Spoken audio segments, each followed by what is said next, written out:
What if I told you that connecting two cities required solving a problem that could kill you in minutes?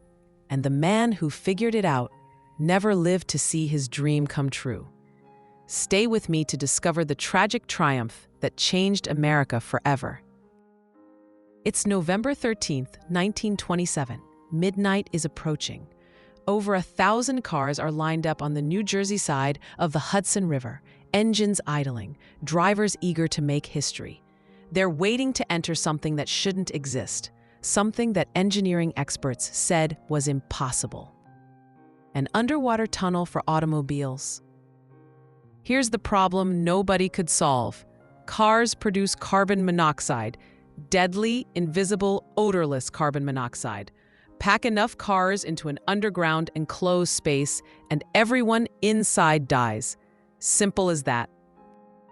For decades, engineers scratched their heads.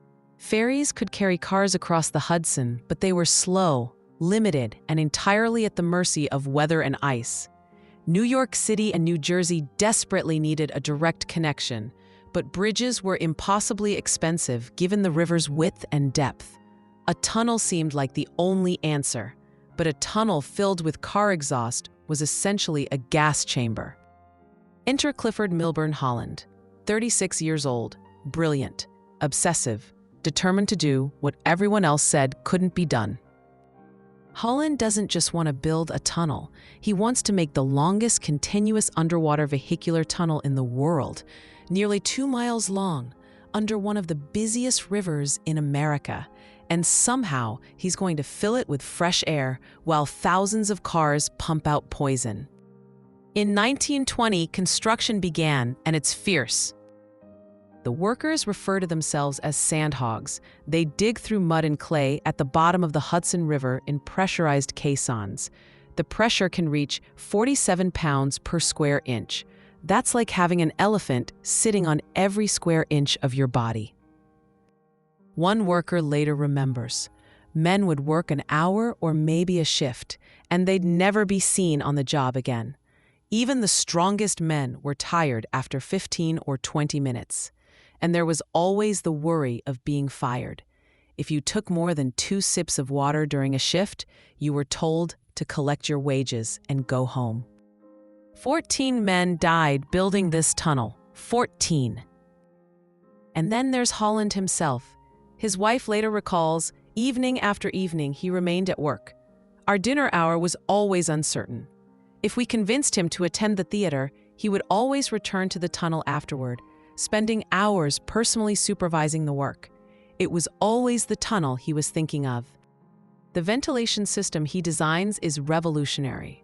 Every minute, 84 massive fans will move nearly 4 million cubic feet of fresh air through the tunnel. Fresh air enters through vents located near the road's surface. Poisoned air gets sucked out through ceiling vents. The entire volume of air in the tunnel can be completely replaced every 90 seconds. It's never been done before. Nothing remotely like it. But here's the heartbreaking part. In 1924, 3 years before the tunnel opens, Clifford Holland's heart gives out. He's only 41 years old. The pressure, the endless work, the weight of the impossible task, it literally kills him. He never sees his tunnel completed. He never gets to drive through it. He never experiences that moment of triumph when the impossible becomes real. But his team doesn't quit.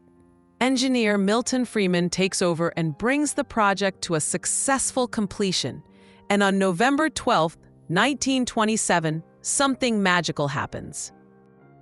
President Calvin Coolidge is on his yacht, the Mayflower, floating on the Potomac River in Washington, D.C. At exactly 4:55 p.m., he presses a golden telegraph key, the same key that was used to open the Panama Canal 12 years earlier. The telegraph signal travels hundreds of miles. It rings a giant brass bell at both entrances to the tunnel. American flags dramatically separate at both ends. The Holland Tunnel is officially open. But wait, there's more. Before cars can enter, they open the tunnel to pedestrians.